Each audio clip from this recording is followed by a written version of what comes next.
2020 जी हाँ, इंतखाबी जंग जारी है। आखिरी और तीसरे मरहले के तहत आज बिहार में वोटिंग हो रही है। 243 सीटों असेंबली सीटों वाली बिहार रियासत में आज तीसरे मरहले और आखिरी मरहले के तहत वोट डाले जा रहे हैं। 15 अजला के 78 सीटों पर आज वोट डाले जा रहे हैं। अगर उम्मीदवारों की बात करेंगे तो 1208 उम्मीदवार अपनी किस्मत आजमा रहे हैं। अगर वुज़रा की हम बात करेंगे तो नीतीश कुमार के कई वुज़रा 12 वुज़रा इंतखाबी मैदान में अपनी किस्मत दोबारा आजमा रहे हैं। उनकी किस्मत साख या दांव पर लगी हुई है, ये कह सकते हैं। और 12 मिनिस्टर हैं, जिसमें से जेडीयू के 8 हैं, बीजेपी के 4 वुज़रा की किस्मत दांव पर लगी हुई है।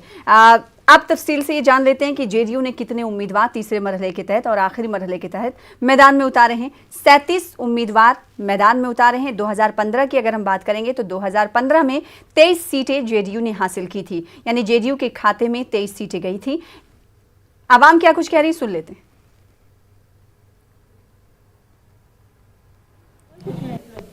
खातून वोटर भी अपने इजहार ख्याल करती हुई दिखाई दे रही हैं।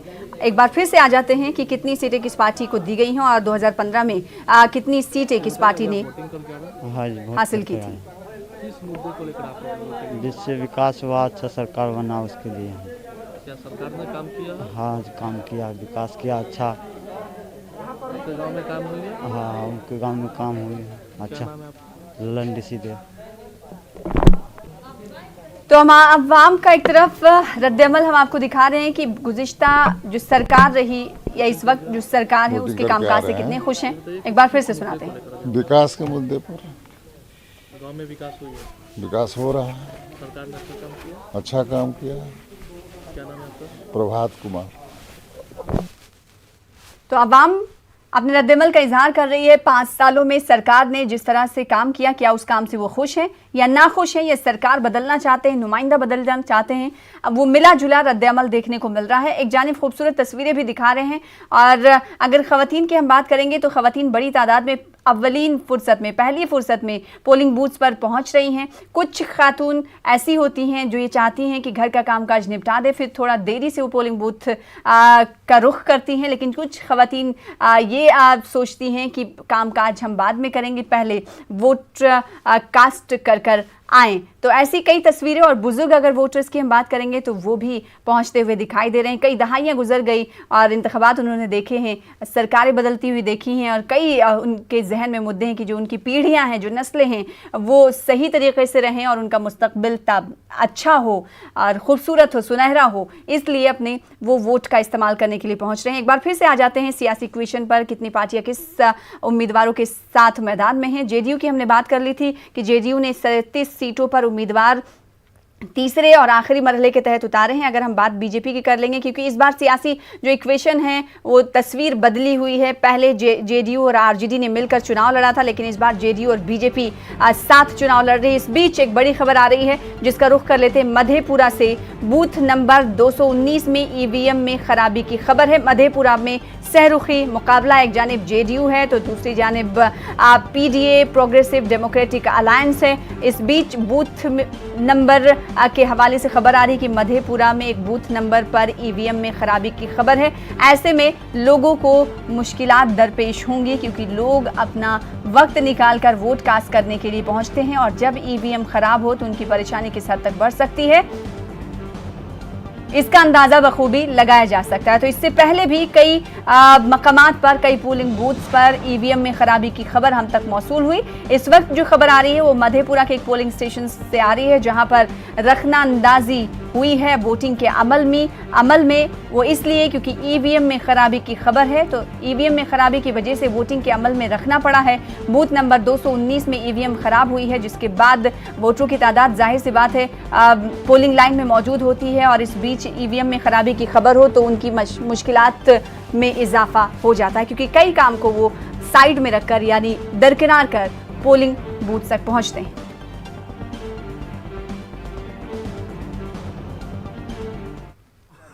आइए, मतलब चलने में दिक्कत नहीं ना हो रहा है? हाँ, चलने से तो दिक्कत है। चलिए हम आपको छोड़ भी देते हैं, आप आगे। हाँ? काफी अच्छा लग रहा है नहीं? हाँ। आपकी हंसी तो बहुत प्यारी है एकदम। हाँ? आपकी हंसी बहुत अच्छी है। देखिए, जितना आदमी रहे न धरा में उतना दिन भगवान राखी हाँ समझे। अच्छा आया है लय पर लया गोल। अच्छा बाबा एक बात बताइए, कैसा सरकार चाहिए? हाँ? कैसा सरकार और चाहिए? कैसे सरकार हो तो देखिए कांग्रेस लिए आइल बा, मान लीजिए कांग्रेस लिए आइल बा, हाँ, हाँ? हाँ। उसका बाद में देखिए कांग्रेस तो उतना अभी तक कुछ नहीं किया। अच्छा इतना आदमी मुआल बा, उसको जवाब गांधी भी नहीं दिया और जवाहरलाल भी नहीं दिया। जो हमारा हिंदू के भारत में महामदन तो खत्म नहीं पहले कुआ तक किया था। जय बांग्ला में देखिए कितना आदमी मुआ गई। हाँ पहले तो कौन कर रहा है, कौन कर रहा है हाँ, विकास? तो बीजेपी यही बना दिया है अटल बिहारी। इसका नतुन नहीं, वो जीती सब जगह होल भारत। पूरा भारत पाकिस्तान है, कांग्रेस पाकिस्तान नहीं ना, एक दिन उल्लेख नहीं किया है पाकिस्तान। एक नेताजी भारत आजाद किया है उसको भी नाम नहीं लिया है कोई कहिए हमारे सामने। तो देखिए 90 साल के बुजुर्ग हैं, इनसे हम कुछ सवाल पूछना चाहते हैं। कई सारे ऐसे सवाल हैं जो नहीं भी पूछना चाहिए था, लेकिन बुजुर्ग बोलते चले गए और हम सुनते चले गए। और ये तस्वीर है, ये बताने को काफी है कि कितनी नाराजगी है एक बुजुर्ग के मन में। इसको रोकने नहीं सकेगा, हैं? ये बीजेपी को रोकने नहीं सकेगा। वो नहीं रोकेगा। ना ये ऊपर हो जाए सब, समझे। वो भगवान है सब कोई, कौन? भगवती है, वो आपको आपको कृष्ण जी है, उसको शिव है, ब्रह्मा है, और सब कोई उसका पैसा। तो बिल्कुल बुजुर्ग नाम क्या वोटर- बताया था बाबा आपने? नाम रवि ये वोट में था। यही पे जब लोग हम लोग को लिए है रविंदर बिल्कुल रवि नाम थे। जी, रवि नाम था। लेकिन तो अब रविंद्र बुजुर्ग वोटर नाम- 90 साल के हैं, वोट कास्ट करने के लिए पहुंचे हैं पोलिंग बूथ्स पर। उनकी नाराजगी भी आपने कुछ देर पहले देखी, सियासी पार्टियों के खिलाफ वो नाराज होते हुए दिखाई दिए। उन्होंने कई दहाइयां देखी हैं, इसलिए वो कई सरकारों से नाला नजर आए। इस वक्त रुख कर लेते हैं अपने नुमाइंदे संजय कुमार का। संजय, इस वक्त आप कहां पर मौजूद हैं, किस जिले के पोलिंग स्टेशन पर मौजूद हैं? और क्योंकि 8:15 हो रहे हैं, किस तरह से पोलिंग का अमल पोलिंग स्टेशन पर जारी है, बताइएगा। जी बिल्कुल, देखिए अभी जो मतदान का प्रतिशत है सुबह 8 बजे तक आया है और 3.8% बिहार में अब तक मतदान की जो प्रक्रिया चल रही है उसमें परसेंटेज ऑफ वोटिंग 3.8% आया है। अररिया में 4.1%, सीमांचल का एक प्रमुख जिला है जहां पर 4.1% अब तक मतदान हुआ है। इसके अलावा किशनगंज में 4.5% मतदान की प्रक्रिया जो है वो वहां तक पहुंची है। और कई ऐसे जिले हैं जहां पर भी मतदान की प्रक्रिया धीमी है, चूंकि ठंड है और सीमांचल और कोसी के इलाके में सुबह से ही ठंड पड़ने लगती है। जैसे जैसे धूप निकलेगी निश्चित तौर पर मतदान का प्रतिशत जो है वो बढ़ेगा। लेकिन आज मैं आपको बता दूं कि ये बिहार विधानसभा चुनाव का आज ये आखिरी दिन है और अंतिम दिन तीसरे चरण में 15 जिलों में कुल 78 विधानसभा क्षेत्रों में चुनाव कराया जा रहा है। इसके अलावा वाल्मीकि नगर संसदीय क्षेत्र के उपचुनाव के लिए भी आज वोटिंग पड़ रही है। आज जो प्रमुख दिग्गज हैं जिनके भाग्य का फैसला होना है तीसरे चरण में, उनमें विधानसभा अध्यक्ष विजय कुमार चौधरी के अलावा मंत्रियों में विजेंद्र प्रसाद यादव, महेश्वर हजारी, विनोद नारायण झा, खुर्शीद अहमद, प्रमोद कुमार, लक्ष्मेश्वर राय, बीमा भारती, कृष्ण कुमार ऋषि, नरेंद्र नारायण यादव, रमेश ऋषिदेव, इसके अलावा सुरेश शर्मा जो नगर विकास मंत्री हैं, मदन सहनी हैं। तो कुल मिलाकर आज 1204 प्रत्याशी जो है वो चुनाव मैदान में है और विधानसभा अध्यक्ष 12 मंत्रियों के भाग्य का आज फैसला हो रहा है। जी सैना, बिल्कुल, क्योंकि आप 78 असेंबली सीटों के लिए आज पोलिंग हो रही है, वोटिंग हो रही है और इसमें क्योंकि हम 2 गुज़िश्ता पोलिंग्स को देख चुके हैं संजय, तीसरा मरहला इसलिए अहम हो जाता है उन सियासी पार्टियों के लिए जो अपना दायरा वसी कर रही हैं। जैसे बात मैं अगर MIM की करूं, ग्रैंड अलायंस की करूं, तो वहीं अगर PDA की बात करूं, तो इन लोग के असरात को, इन तमाम अलायंस के असरात को किस तरह से देखा जाए? देखिए निश्चित तौर पर जो सीमांचल का एरिया है खासकर वहां पर ये सभी जो सियासी पार्टियां हैं इन्होंने वोटों को अपने पक्ष में पोलराइज करने की कोशिश की है, क्योंकि अंतिम चरण का चुनाव कई मायनों में महत्वपूर्ण माना जा रहा है। जो राजनीतिक विश्लेषक हैं और इस तरह के कयास भी लगाए जा रहे हैं कि आज अंतिम चरण के चुनाव में जिस गठबंधन ने अपनी ओर बाजी मारी निश्चित तौर पर बिहार की सत्ता पर वही काबिज होगा और यही कारण है कि लगातार उनका एफर्ट रहा अंतिम फेज के चुनाव पर और कुल मिलाकर जो हालात बने हैं बहुत दिलचस्प मुकाबला है। देखना होगा जब काउंटिंग के दिन मतगणना होगी तो आखिरकार जो बहुमत है वो किसके पक्ष में जाता है। बिल्कुल, तो सीमांचल, चंपारण, मिथिलांचल, कोसी ये रीजन है जहां पर आज इंतखाबात हो रहे हैं। कई सियासी पार्टियों की किस्मत दांव पर लगी हुई है। अगर बात हम मिनिस्टर्स की करें, वुज़रा की करें, तो 12 वुज़रा हैं जिनकी किस्मत दांव पर लगी हुई है, उनको उनकी साख दांव पर लगी हुई है। हमारे नुमाइंदे संजय जुड़े हुए हैं लगातार। ये ऐसे रीजन्स हैं जहां पर सैलाब मुतासरा इलाके भी हैं, साथ ही साथ नकले मकानी का मसला बड़ा दरपेश रहा लोगों को, क्योंकि बिहार की वो तस्वीर भी संजय सबने देखी कि जो तस्वीर काफ़ी परेशान करने वाली थी, जिससे नींद उड़ जाए। सरकार के लिए कितना बड़ा मसला है, उन सरकारों के लिए जिन्हें चुन कर आना है। क्या लगता है कि जो वोटर्स थे, जो नाराज थे, जो नकली मकानी यानी पलायन करके जो आए थे, माइग्रेंट्स से वो अपने मुद्दों को किस तरह से याद करते हुए नजर आएंगे और वो वोटिंग के अमल में वो तब्दीली देखी जाएगी? क्या लगता है कि इसका खास असर रहने वाला है? देखिए, निश्चित तौर पर जो कोरोना काल में जिस तरीके से माइग्रेंट्स लेबर जो थे वो भारी संख्या में बिहार की तरफ रुख करते गए, इसको एक बड़ा इशू बनाया है महागठबंधन ने, और लगातार महागठबंधन का फोकस भी रहा है इस पर। हालांकि जो सियासी पार्टियां हैं, चाहे वो भाजपा हो या फिर नीतीश कुमार की जदयू पार्टी, उन्होंने कहा कि उन्होंने माइग्रेंट्स लेबर के लिए बहुत कुछ किया है और यही कारण है कि बिहार से कोरोना के बाद जाने वाले माइग्रेंट्स लेबर की संख्या बहुत अधिक नहीं है। और बार बार जिस तरीके से तेजस्वी यादव ने कहा कि वो सत्ता संभालते ही 10 लाख लोगों को रोजगार देंगे, वैसे में निश्चित तौर पर रोजगार एक अहम मुद्दा बन गया है। जो सियासी पार्टियां हैं उन्होंने कहा कि बिहार में इस तरह का अरेंजमेंट किया जाएगा कि लोगों को बिहार से बाहर जाने की जरूरत ना पड़े, और माइग्रेंट्स लेबर के अलावा इस इलाके में अगर कोरोना की बात छोड़ दे तो हर साल पलायन होती है, रोजी रोजगार की कमी रही है, और एक लंबे अरसे से, लंबा राजनीतिक इतिहास अगर आप पलट कर देखें तो लंबे अरसे से पलायन एक जो माइग्रेशन एक अहम मुद्दा रहा है। इसके अलावा सियासी पार्टियों के लिए इस इलाके में बाहर की विभीषिका जो है वो भी एक अहम इशू रहा है। विकास में अभी पीछे है, इस बात से इंकार नहीं किया सकता, भले सियासी पार्टियां हो या विपक्षी पार्टियां तमाम दावे कर ले, लेकिन कोसी हो, सीमांचल हो, मिथिला हो, ये जो इलाके हैं अभी विकास की रोशनी से काफी दूर बिल्कुल। संजय, हमने देखा कि 2 मरहले जब गुजरे तो वो इशू छूट गए जिन पर सियासी पार्टियों को बात करनी चाहिए थी, और उसकी कमी तीसरे मरहले में पूरी हो गई। अगर नीतीश कुमार की मैं सिर्फ बात करूं तो नीतीश कुमार ने वो तक कर दिया, यानी भावुक अपील उन्होंने किया। उन्होंने कहा कि अंत भला तो सब भला, उनका आखिरी चुनाव है। सियासी मुबस्सिरीन की अगर माने तो उनका ये कहना है कि ये उनकी सियासी चाल थी। आपका एक्सपीरियंस क्या कुछ कहता है? देखिए, नीतीश कुमार जो भी बात बोलते हैं उसके पीछे एक कह सकते काफी गंभीरता होती है। नीतीश कुमार को हल्के में नहीं लिया जाना चाहिए, उनकी बातों में काफी गंभीरता होती है। नीतीश कुमार वो भी बात ऐसे नहीं बोलते हैं, उनके पीछे कई अर्थ निकाले जाते हैं।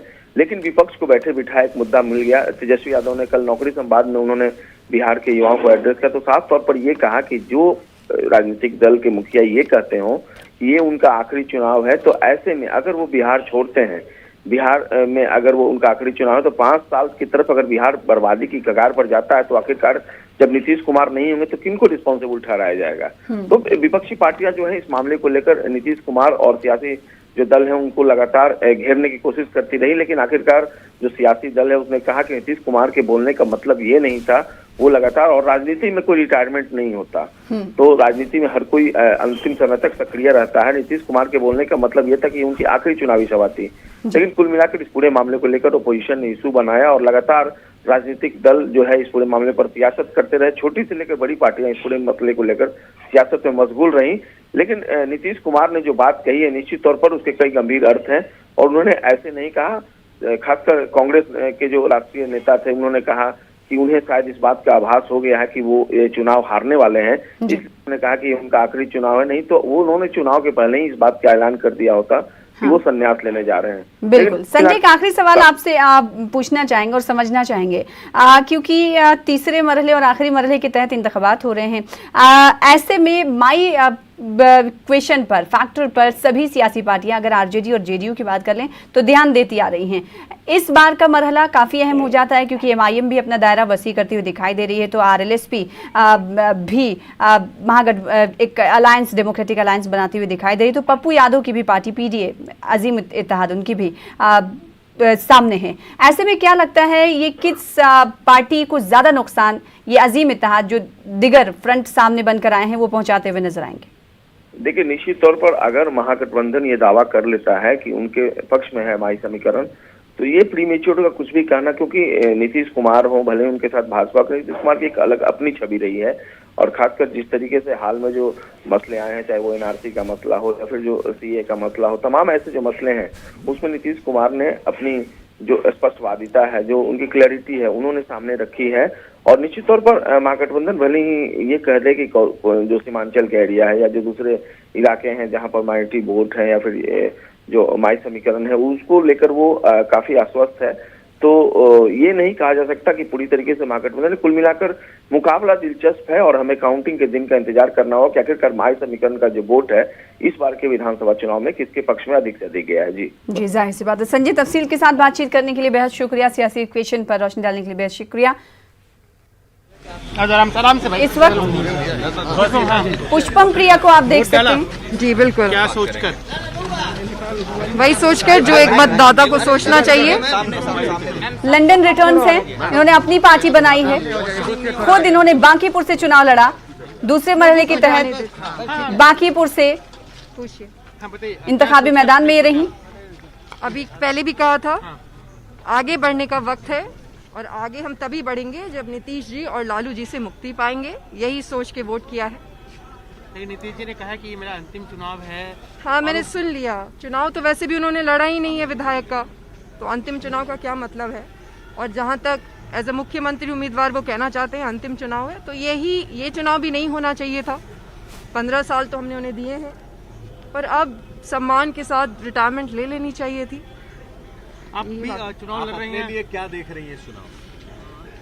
मैं अपने लिए वही देख रही हूँ जो मैं बिहार के लिए देख रही हूँ। मैं यहाँ पे आई हूँ बिहार को आगे लेके जाने के लिए, और बिहार में जो हालत है वो बहुत ही ख़राब है, तो अब आगे बढ़ने का वक्त है। आपने अपना जो रोड मैप या प्लान रखा है, आपको लगता है कि आपको उसमें जनता का समर्थन इस बार मिल रहा है या फिर आपके लिए ट्रायल है, आप आगे भी लड़ेंगे? आगे भी लड़ेंगे, जरूर आगे भी लड़ेंगे, लेकिन हाँ, मुझे जनता का समर्थन मिल रहा है, इस चुनाव में जीतेंगे। कितना सीट आप लाएंगे इस चुनाव में? जितने भी अपने कैंडिडेट उतारे, क्या एक्सपेक्टेशन है? कितने? कुछ तो होंगे ना। ये जो भविष्यवाणी करने वाली चीज है वो मुझे पसंद नहीं है। वो तो जिस दिन रिजल्ट आएगा उस दिन पता चल जाएगा, लेकिन टारगेट ये है कि ज्यादा से ज्यादा सीटों पे हम जीतें। आपने भविष्यवाणी तो कर दी थी मुख्यमंत्री का, आपने भविष्यवाणी ही तो की थी ना अपने आप को लेकर कि आप मुख्यमंत्री नहीं, मैंने ये नहीं कहा था कि मैं मुख्यमंत्री हूँ। आपने डिक्लेयर तो किया था ना अपने आप को एज ए मुख्यमंत्री कैंडिडेट। थोड़ा आराम से भी बात कर सकते हैं, पढ़े लिखे लोगों के जैसे भी बात कर सकते हैं। पढ़े लिखे जैसे बात, तो वही तो मैं बोल रहा हूँ आपसे कि आपने अपने आप को मुख्यमंत्री कैंडिडेट डिक्लेयर किया। कैंडिडेट डिक्लेयर करना एक अलग भविष्यवाणी हुआ ना। नहीं, वो भविष्यवाणी नहीं होती है। जब हम चुनाव लड़ते हैं, जब हम उम्मीदवार होते हैं, तो वो भविष्यवाणी नहीं होती है, हम उम्मीदवार होते हैं। भविष्यवाणी अगर आपको सुननी है तो मैं ये कह रही हूँ कि हम ही जीतेंगे और हम सरकार बनाएंगे और कोई गठबंधन का लेकिन आप बिल्कुल नए तरीके से सवाल नहीं, बिल्कुल नए तरीके से आपने कदम रखा है, बिल्कुल एक नए कह सकते हैं नए स्टाइल में रखा है। इसको करने के पीछे का आपका मकसद क्या है? क्यों? बिहार में जो व्यवस्था है वो बहुत ही खराब है। राजनीति का स्तर जो है वो बहुत ही गिर गया है। यहाँ पे राजनीति और चुनाव सिर्फ 2 चीजों के दम पे होती है। एक तो बहुत ज्यादा पैसा जो ये 5 साल में वहाँ पे बैठ के कमाते हैं, वो पैसा सबको पता है, बांटा जाता है और जो भी होता है वी ऑल अवेयर, सबको पता है। और दूसरा, लोगों को लड़ा के, अलग अलग समुदाय के लोगों को लड़ा के लोगों को पिछड़ा रखते हैं। अब ये सारी चीजें नहीं होंगी। शिक्षा की बातें होनी चाहिए, पढ़ाई लिखाई की बातें होनी चाहिए, आर्थिक विकास की बातें होनी चाहिए। सब कुछ जुमला हो गया है यहाँ पे। आर्थिक अपॉर्चुनिटीज देनी होंगी, और मिथिला जाना भी उसके लिए जाता है, बुद्धि के लिए जाना जाता है। तो विद्यापति का मिथिला है, गार्गी और मैत्री का मिथिला है, भारती मिश्र का मिथिला है। ये सारी चीजें अब खो गई हैं कहीं पे। इन चीजों को वापस लाने की जरूरत है। बिहार के भविष्य का सवाल है। बिहार में तो बच्चे भी हैं ना, उनके भविष्य की भी जिम्मेदारी होनी चाहिए सरकार पे। शिक्षा की जो हालत है वो आप देख ही रहे हैं। तो अब इन चीजों पे बात करने के लिए यहाँ पे आई हूँ और इन्हीं चीजों पे बात होगी। है कि इस बार एजेंडा सेट करने की अलग कोशिश हुई, रोजगार और खासकर नौकरियों को लेकर के चर्चा हुई। तेजस्वी ने 10 लाख नौकरी एक कलम से देने की बात कही, 19 लाख नौकरी की बात बीजेपी ने कही, आपने भी नौकरियों की बात कही। तो क्या लगता नहीं कि बदला है? मैंने ही नौकरियों की बात शुरू की थी। मैंने ही धर्म और जाति की बात ना हो ये करना शुरू किया था। जब प्लूरल्स पार्टी, प्लूरल्स का नाम का ही वही मतलब होता है कि हर धर्म और हर जाति के लोग साथ में शासन करेंगे। और अब वही होगा बिहार में। बिहार बिहार ही रहेगा। और ये सारी चीज़ों की शुरुआत मैंने ही की थी, फिर सभी करने लगे। जो ये तो हास्यास्पद है ना कि जो पार्टियां जाति और धर्म के ही आधार पे बनी है और उसी आधार पे चलती है, वो भी अब इसे जुमले के तौर पे यूज़ करती है। मजाक बना के रख दिया है हर चीज़ का। बहुत कड़े प्रश्न पूछने का अब वक्त है। कोई नहीं पूछ रहा था, अब मैं आ गई हूँ। अब मैं पूछूंगी और सबसे पूछूंगी। जितने भी लोग हैं, जितने भी स्तंभ हैं डेमोक्रेसी के, अब सबसे कड़े प्रश्न पूछे जाएंगे और सब जवाब देने की तैयारी करें। आपके पिताजी ने कहा कि जैसे अरविंद केजरीवाल ने दिल्ली में किया था परिवर्तन, वैसा परिवर्तन आप करेंगे। आपको लगता है कि बिहार और दिल्ली में जो वोटर हैं उनके बीच में इस तरीके की भावना है जिस तरीके की दिल्ली में थी? क्या आपको लगता है कि ऐसा परिवर्तन बिल्कुल, बिहार के लोग बहुत ही होशियार हैं। हम मानते हैं, मैं मानती हूँ कि जानबूझकर हमें पिछड़ा रखा गया है। हमारी शिक्षा की कोई भी अच्छी व्यवस्था नहीं है यहाँ पे। बच्चों में सरकारी स्कूलों की हालत आपको पता ही है। बिस्फी से मैं चुनाव लड़ रही हूँ, ये पता होगा आपको। बिस्फी में भी मुझे लोगों का वही एक मापदंड रखते हैं अभी इस पूरे कॉन्वर्सेशन का। तो वहाँ पे भी जो भी सभी लोग हैं, अलग अलग लोग हैं, हेट्रोजेनिटी है, ये भी पता होगा। हमारे यहाँ हेट्रोजेनिटी है और वो हमारा सबसे बड़ा स्ट्रेंथ है। और सबको अब बदलाव चाहिए। हम थक गए हैं, और खासकर युवा, हम थक गए हैं। ये चीज़ें जो यहाँ हो रही हैं, तमाशा बना के रख दिया है। हम थक गए हैं। सभी समुदायों को बदलाव चाहिए। सभी वर्ग के लोगों को बदलाव चाहिए। सबको नौकरियाँ चाहिए, बेहतर ज़िंदगी चाहिए। दिल्ली में भी लोग ही हैं और बिहार में भी लोग हैं। कोई भी व्यक्ति चाहता है कि उसके बच्चे अच्छी शिक्षा ग्रहण करें, अच्छी तालीम ले। ये सभी लोग चाहते हैं, चाहे वो दिल्ली के हों, चाहे वो बिहार के हों। अच्छे मेडिकल कॉलेजेस हों। आप लोग तो अभी दरभंगा में ही हैं, जाके देखिए Darbhanga medical college hospital. Madhubani में भी तो है भी नहीं। मधुबनी के लोगों को, बिस्फी के लोगों को यहाँ आना पड़ता है। तो ये 15 साल और 30 साल में बैठ के क्या कर रहे थे लोग? चाहते हैं। दरभंगा सारी सीट के वोटर भी हैं। हाँ। मैं आपसे ये पूछना चाहता हूँ कि आप दरभंगा के बारे में क्या सोचती हैं? यहाँ की जो स्थिति है। प्रिया, बिहार के इंतखाब में तवज्जो का मरकज बनी रही, वो इसलिए कि ये लंदन रिटर्न्स हैं, यानी पढ़ी लिखी उम्मीदवार हैं। सीएम कैंडिडेट का ऐलान भी इन्होंने खुद को लेकर किया। इन्होंने नई पार्टी बनाई है। हालांकि इनके अगर बैकग्राउंड की हम बात करेंगे तो इनके दादा जेडीयू से जुड़े रहे और इनके वालिद खुद अभी जेडीयू का साथ दे रहे हैं, जेडीयू से जुड़े रहे। लेकिन इन्होंने अपनी पार्टी प्लुरल्स पार्टी बनाई है और इनका ये दावा है कि बिहार में अब नए तरीके से बात होगी और बात बुनियादी मसाइल पर होगी जो तवज्जो का मरकज बनी रही। पुष्पम प्रिया, इन्होंने पटना के बांकीपुर से किस्मत आजमाया है। दूसरे मरहले के तहत वहां पर चुनाव हुआ, वोटिंग हुई और आज वो मिथिलांचल में पहुंची हुई हैं। मिथिलांचल के 10 सीटों पर आज इंतखाब हो रहे हैं। असेंबली सीट जहां से वो बिलोंग करती हैं वहां पहुंची, उन्होंने वोट कास्ट किया। उन्होंने कहा कि बिहार में बदलाव की सरकार चाहिए, लिहाजा उनके जो तमाम उम्मीदवार हैं वो ज़्यादा से ज़्यादा चुन कर आएंगे और बिहार में नई सियासत का आगाज़ होगा। बिहार में बात तालीम की होगी, बात सेहत की होगी और बात रोज़गार की होगी। इसीलिए उन्होंने कहा कि वो लंदन से वापस आई हैं ताकि बिहारियों को, जो होशियार बिहारी हैं, बेदार बिहारी हैं, उनको हक दिलाया जा सके।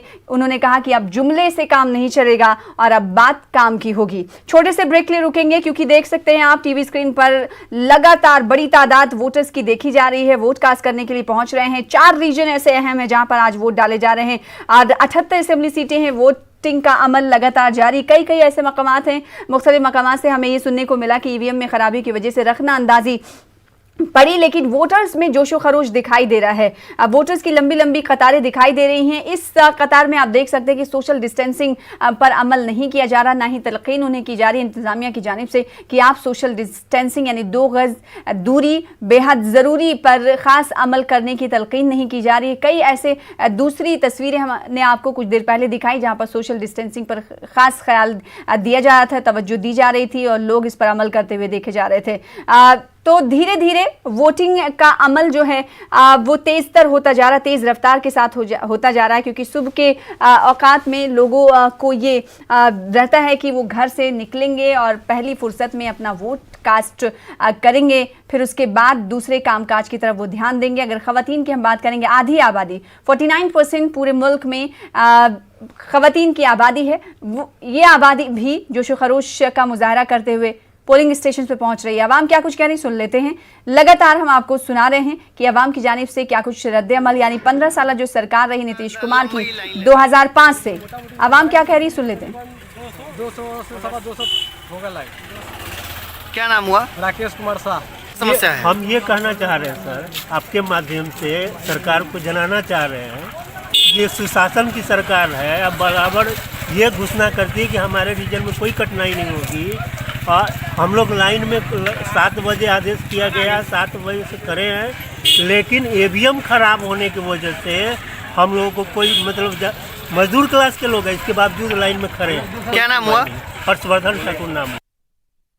आप देख सकते हैं किस तरह से लोग ईवीएम में खराबी की वजह से नाराजगी का इजहार कर रहे हैं। उनका कहना है कि वो कामकाज छोड़कर, मजदूर पेशा अफराद हैं, कामकाज छोड़कर लाइनों में लगे हुए हैं, उनकी परेशानी दुबाला होती हुई दिखाई दे रही, लेकिन इस जानिब ध्यान नहीं दिया जा रहा। आखिर ईवीएम में खराबी हो गई और उसके बाद इस पर उनको देरी हो रही है, दूसरे कामकाज की तरफ भी उन्हें बढ़ना है।